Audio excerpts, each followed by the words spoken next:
This is Eating Crow with Pete Durand. Hey folks, welcome to another episode of the Eating Crow podcast. I'm lucky to have Cory Carlson on the program with me. Cory's obviously very well read if you're watching this. He's got like 1,000 books behind him, including his own. Hey, Cory. How are you doing today? I'm Thanks doing great. very much for having me. So this will date the podcast for people that are listening to it, but Cory was at the Chiefs-Bengals game yesterday, which turns out to be one of the most amazing football games there is, with your son, correct? Yes, and it was incredible. So he's a huge Chiefs fan. I know about every kid's a Chiefs fan right now. You got Mahomes and Kelsey there, but I grew up in Kansas City, so my parents live there, my brother. So we've been going to Kansas City a while, so he definitely has been brainwashed to be a Chiefs fan. And then we got the invite to do Chiefs and Bengals yesterday, and it was an unbelievable experience. My son-in-law got me hooked on the NFL ticket. So we have the Red Zone, and it's like ADD way to watch football, right? There's no commercials, and it's like 6 hours of highlights. One guy talks for 6 hours and takes you back and forth through the games. It's amazing. Yeah, it's probably a good thing I don't have that, because I don't think I'd get off the couch. Yeah. Well, fortunately, the rest of my family kind of just goes in and out while we're doing things, but it's always like somebody stopping to stare. So, Cory, I received your book, and again, I'm going to hold it up here for folks that are watching, but it's called Win at Home First. And we're going to drill into why you wrote it. Right. And I know you speak about this topic and winning at home. And when I saw the title of the book, it resonated with me. It's something I've always tried to do. I've been successful at times and done poorly at times. I think everybody struggles with it. But for you to sit down and write a book and make it your mission and your mantra, and I know you speak about this, you have a consulting company that helps people and executives. And part of your story is you hired a leadership coach to help you during a period of time in your life. And it had such an impact that you thought, this is going to be my calling. So walk us back to that period of your life where you were kind of a fast-running executive and said, I need some help, which, by the way, congratulations. A lot of people wouldn't think of doing that. So what drove you to hire a coach, and what did you learn? Yeah, well, thank you. Well, part of the reason I made the phone call to get a coach is because I tried to do it on my own and failed. Yeah. And, to go a little bit earlier on in my career and kind of going straight to eat crow out of the gates, when I was in my 20s, I was having a successful career. I was a civil engineer working for an engineering firm. And I was young, in my 20s, trying to move up the ladder, and they were accommodating. They were doing what they could, giving me assignments, put me in a leadership development program and I remember one of these leadership development programs, I was the youngest person by a decade in this. So they were doing their part. But the interesting thing, Peter, is it wasn't fulfilling the void in my heart that really, quite honestly, only God can fill. But I didn't know that at the time. And so I was, trying to pursue career to do everything. I started taking the content I was learning and just turning it around and applying it to the team I led. I took one more corporate move where I was president of sales for a national contractor, and I started doing the same thing. And what I found is the team I was leading, I had 30 sales guys throughout the country. It became, for them, purpose over profit. But what was amazing is our profitability for the company, our EBITDA improved. Sure. So as I started to think, I was like, wait, if my life got better using these tools and principles, I now have basically coached within the corporate environment individuals, and it got better. I want to do this for a living. I want to go figure out how to help people realize that they can win at both work and home. It doesn't have to be one or the other. It could be both. Yeah. And instead of just helping these 30 individuals, I want to go help 300, 3,000, 3 million. And so that is the journey I'm on. And when you left that role to make that leap, which is a big leap, right? You leave a steady income to go and build a consulting practice, and you have this vision, and it's mission driven, right? This is a mission driven cause. You didn't say, I didn't hear at any point in your conversation, I think I can make a lot of money doing this. You said, I want to go help people. So you wake up on your first day, you got this practice, and you figure out, I got to make a living. Is that when you started kind of got 5 capitals, and then you've got, your podcast, and then you've got the Connector Consulting? How do these all play together? How do they participate in your ability to help as well as to support your family? So 5 Capitals is the organization that I'm certified through to do the coaching through. That's who I hired my first coach. But the one that's been consistent is the founder of 5 Capitals. His name's Brandon, and he is who I hired. And I talk to him every week, if not a few times a day. But even though I'm a coach, I still need to be poured into, and the accountability, the outside perspective. That's the 5 Capitals component of it. But when I wanted to leave corporate, I was slow to leave corporate. Even though I just, shared the reasons of the things I want to do, I was scared. I mean, I'm the sole provider for our family. By design, my wife stays at home with the kids. I've had a great salary.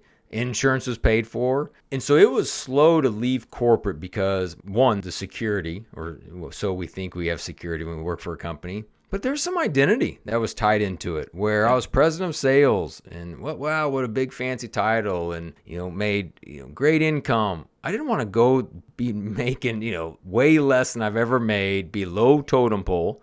So there's some identity pieces. And the day before we got terminated, this is stress of what do? I want to go do coaching. I want to help others, but wait, I got to have this corporate salary to pay the bills and all those pieces.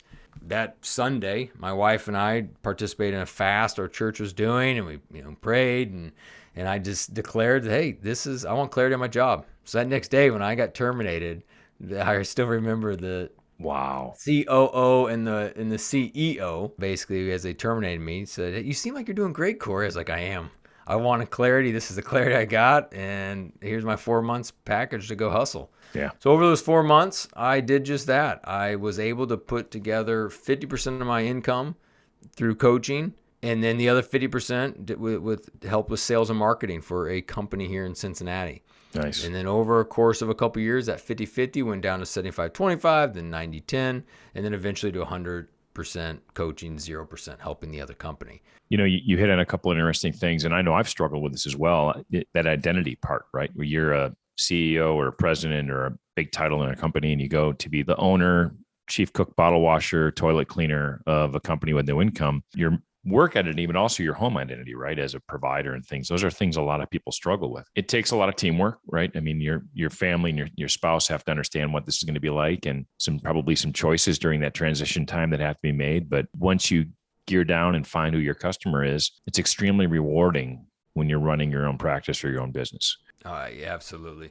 Yeah, identity is a big piece. And, even in the identity of whether you're a corporate individual or you're a business owner. Right. I mean, if you're not careful and if you're taking your identity to your job, that's temporary, no matter what it is. And so it is 100% temporary.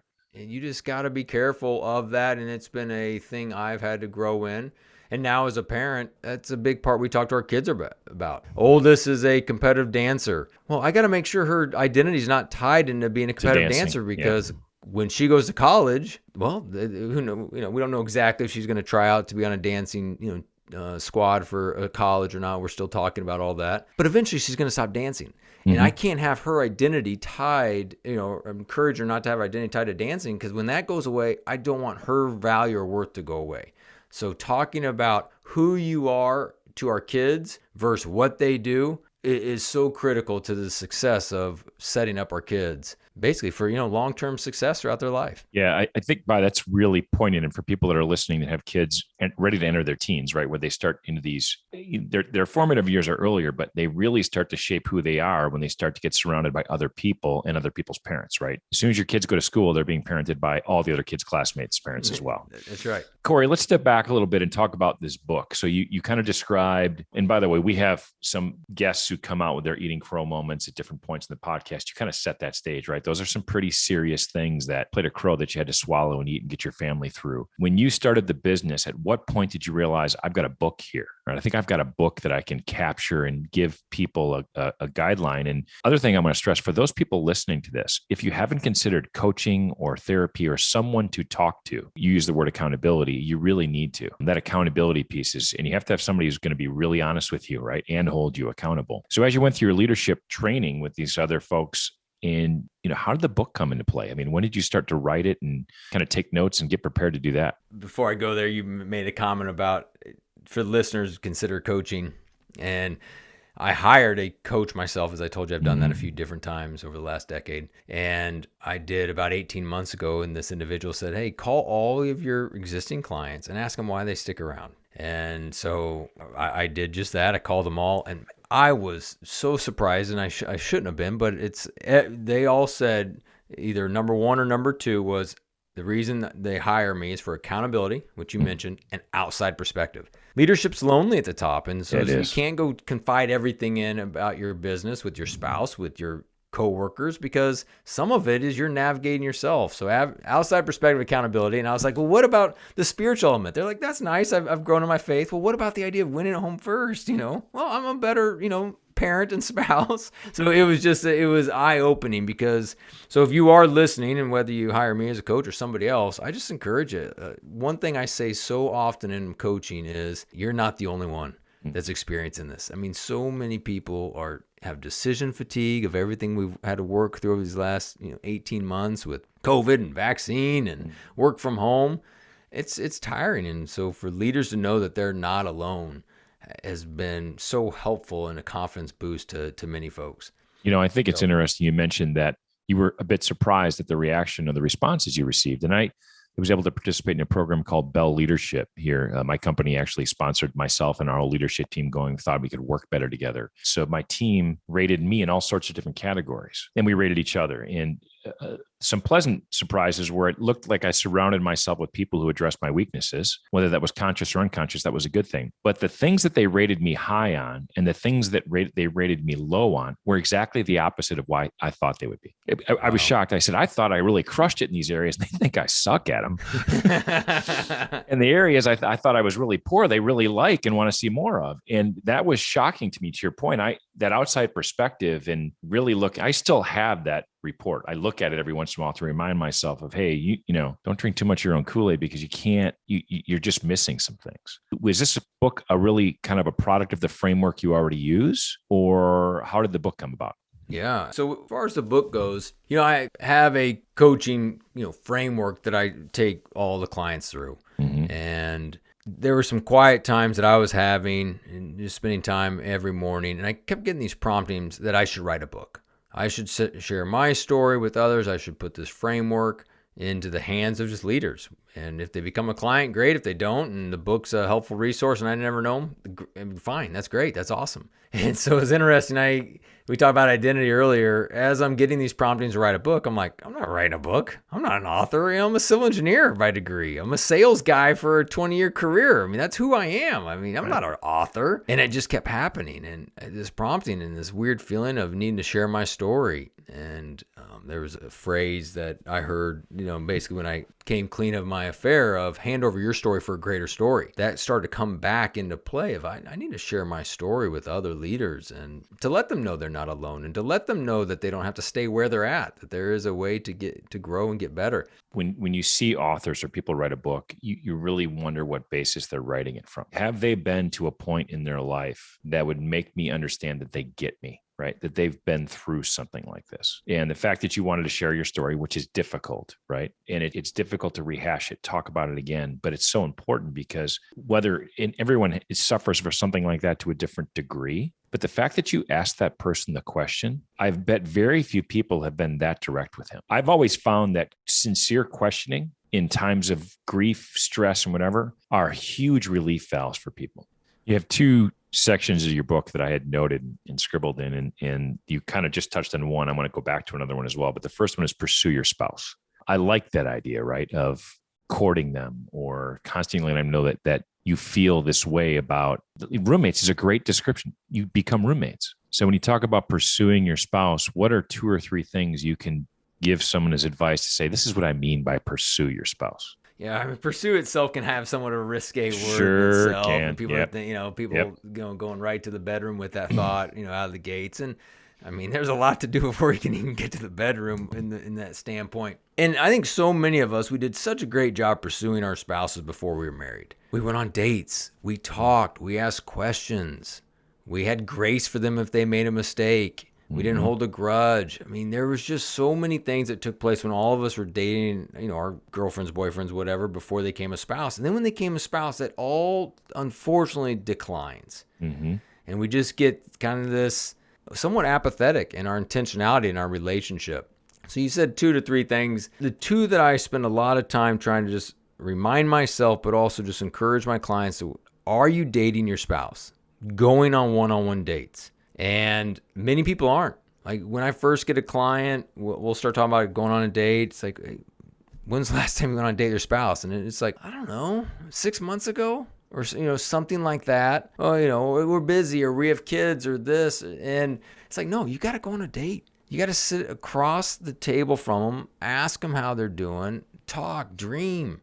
And so with some folks, I'll talk about having going on 2 dates, a love date and a logistics date. The logistics date is just that. It's talk schedule. Just go, on Sunday nights, my wife and I will usually have a bottle of wine and we'll talk about the whole schedule for the week. Who's doing pickup, who's doing drop off. This night I'm working late, or I've got a networking event I'm going to, and just talking it out. And then usually at the end of the week, we'll revisit it and then see what each other wants for the weekend. We didn't used to do that. We used to wing it. Well, winging it gets everyone in trouble. There's stress, there's tension. And so that's a big logistics thing. That's a huge thing. The second is just go on a love date. Go talk where you don't have to talk about the kids. You don't have to talk about the bills because you've already took care of that. Now you can talk about just life and dreams and just kind of updates for each other. So that's a lot of fun. And the second that I'll talk a lot about is, how can you serve your spouse? And I love when you talk to older people, you ask them a question, hey, is marriage 50-50? And it's like, no, it's 100-100. Pete, there's this quote that when I was putting together the book, I heard is that put in there that we value others by their actions, but we value ourselves based on our intentions. Yep. And it is unbelievable how true that is. And the idea that the thought counts, no, that quote's awful. The thought doesn't count. If I say I'm going to do something for you, but I don't do it, that thought doesn't count. We need to actually serve our spouses through action. I think it's interesting how you used it's the thought that counts. I've had that discussion with all my kids, right? When they're in a situation where either a classmate or a teammate or somebody is not acting in the way that they would like. So you talk about actions versus, and I said, you know what? It's true. Their actions aren't delivering on what your expectations are. But do you think they're coming from a place or a perspective where that's even coming into play? I mean, they even thinking that way because everybody's raised by someone different. Maybe they're not getting the same lessons or the same coaching. And I said, do you believe their intention was to hurt you? And 80% of the time, their answer is no, I don't. And I said, that will help you figure out how to treat them back. Talk about how Holly forgave you, embraced you, and gave you the ability to reconnect and rebuild. I mean, I don't know Holly, but man, mad props already for her being, I married way above my station. It sounds like you were very blessed in that situation as well. Yeah, Holly for sure was it's just been incredible. And I'm very, very blessed to have someone forgave me and puts up with me even to this day. That forgiveness piece for sure. I mean, as I talk about in the book, and when I had the prompting to basically come clean of the affair, she felt right away that just kind of just felt this audible, hey, it's going to be okay. So I at least had that going for me where she had this sense from, we're strong in our faith with this, the Holy Spirit just saying it's going to be okay. That's wonderful. And so she hung her hat on that. Now I had to show back to the word actions. I had to show my actions. And so there's a few things that I do. And I talk with, different folks about that I was doing that helped build back the trust. For example, cell phones. My cell phone is always up. A lot of people will flip their cell phone down. That's a trust factor. Like, why is the cell phone down? So if you're listening to this and there's this spouse tension that you're having, whether it's an affair or it's been porn or it's been something along those lines, but if the cell phone's up, it's like it's all there. A text can come through, and I'm not scared about a text coming through. And this idea that what is in the dark will come to the light. That is that idea of by me showing my phone out and my, Holly knows a lot of my passwords. I mean, all that different stuff, because that was out there, trust started to build. Because I would ask her, hey, can I go to this happy hour? Even so, she's always going to say yes. But by me feeling like it was more of a collaborative decision as opposed to a directive of I am going to this happy hour for work, it just started to build a trust of communication. We were communicating our schedule through the week. So it was an open calendar, phone up. All these different things help build the trust for, that piece. It's interesting. You've hit in a couple things that a lot of other people who may be listening are struggling with and don't know how to verbalize, right? And that trust factor of everybody has something that they're not proud of. In whether it's a secret or it's a habit or an affair or whatever it might be, the fact that you've said, look, I'm an open book now. This is it. This is how we're going to build this back is really important. I think the other gift that both you and Holly were given at the beginning of this is the fact that the Holy Spirit told her this is going to be okay. That is huge because a lot of people don't get there for a long time. And then that that trust is really hard to shape, right? If they don't see around the corner and think this is going to be okay and I want to get there, they don't know if it's ever going to be okay. So that is really an important aspect of this, is if you can have that kind of faith and that kind of hope that this will be all right. When you think about your clients today and you're having, let's say an onboarding discussion, Cory, with a new customer, and it's a C-level leader, and you ask them about winning at home first, because that is kind of, like you said, you had this one customer and it articulated the book. It gave shape to the strategy. What is the number one thing you hear that people are trying to address? At work or at home, or just the overall when they hire me? Overall, when they hire you. I'm curious. I didn't want to say either one because I'm curious which one comes to the light. When I bring someone on, I have this set of questions that I run through to really, kind of, expose what that felt need is. What is it, something that I can help, or do I refer them somewhere else? Okay. Because not everyone I get on the phone with are we the right fit, both from a chemistry standpoint and a competency standpoint. But for those that it's the right fit, it is, their heart is to figure out how to have success at both places, and they're not. They have moments of success at both places. At work, someone it's easy to know if we're winning. There's KPIs, right? There's key performance indicators. At home, there's not KPIs. We don't know if we're winning, or man, we hadn't made some good traction with our spouse. Now all of a sudden there's tension, or my teenager's being somewhat rebellious. I feel like I'm losing. And so as we have these conversations with people that are onboarding, there's a miss, and they want greater balance. And I don't want to, I know some people don't like the word balance, and nor do I. And even though it's in my subtitle, but we know what balance is. And it's this idea that we will recalibrate as we need to of the area in our life that needs some attention. Is it work? Well, hey, hon, I've got to work late this week because busy deadline coming. Now it's recalibrated back to family. I need to be intentional with my family over the break and to build up a lot of deposits of relational equity and love with my kids, because school's starting back up and work's starting back up. But so just having this intentional awareness of where you spend your time. And so a lot of times when people come to me, it's like, I'm not winning in all areas and I need some help. You mentioned, my kids being rebellious, or, I feel like I'm failing in this area. It's interesting. You and I are both on LinkedIn and either produce content or read other people's content. And there's so much momentum out there about listening and being empathetic to employees and understanding their needs and making sure you're responsive to them. But in a sense, your kids need the same level of attention. People don't necessarily have an attrition or retention statistic at home. Kids can't quit. They can't be part of the great resignation. They can't leave and go to another family. Maybe they can. I mean, maybe my kids are out there being recruited by other families. By the way, there are some families my kids might be willingly, voluntarily go, I'm going over there for a while.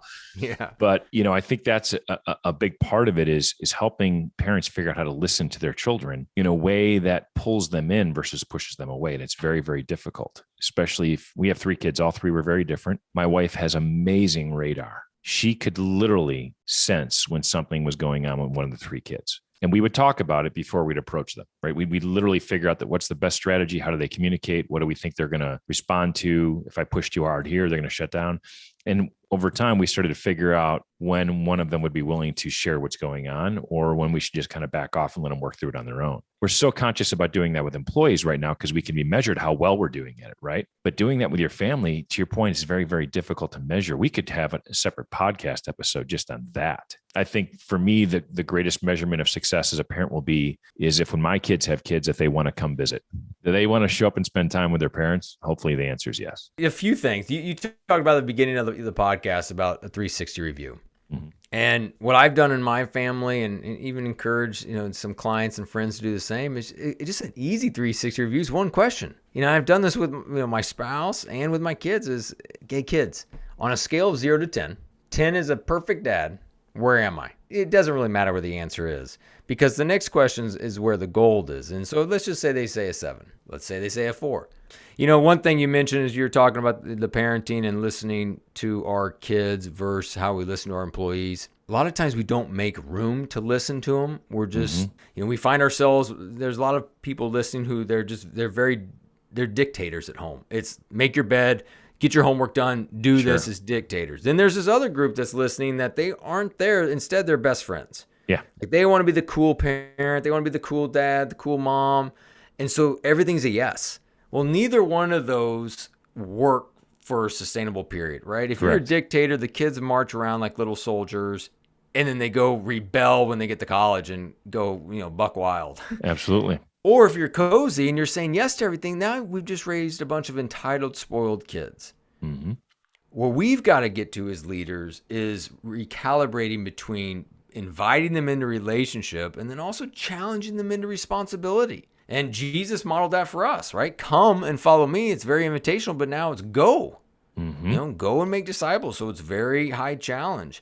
And so that's what we've got to do with our kids. Invite them, go have ice cream, go play, throw the football around, have lots of fun.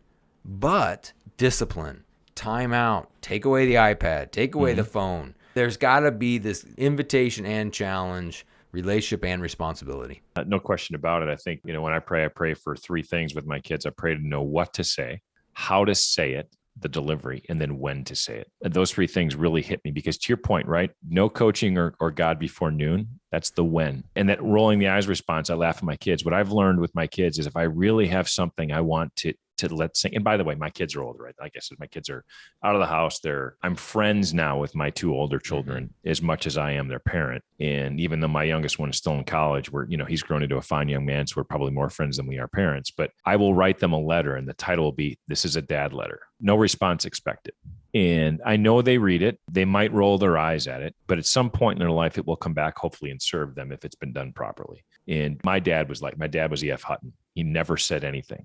But when he spoke, you usually wanted to listen. It was good advice if you figure out how to kind of deliver it softly or whatever. And then, like you said, there's a fine balance between being their buddy and being their parent. And a lot of people pivot to one end or the other. But I think if you learn to have an open, honest discussion, and my kids are pretty good about telling me when I'm not exactly towing the line. Yep. Well, Cory, I want to be respectful for your time. I'm going to schedule another one of these at some point because I haven't even passed chapter 1 yet. And there's so much more for our listeners to learn from this. Your story is fantastic. The fact that you've made this your yoke and your mission is just really, I wish more people with your fire would do the same thing. Yeah, it's incredible. And you're obviously a gifted speaker. So I'm sure that when you get in front of a crowd, you have a way of energizing and getting them to leave with some thought-provoking action as well. So it's fun. And it's fun to share tools, resources, ideas that have helped my life and then see it help others that I want to keep going to help folks. Because there's no reason any of us should be thinking we're alone, that there's,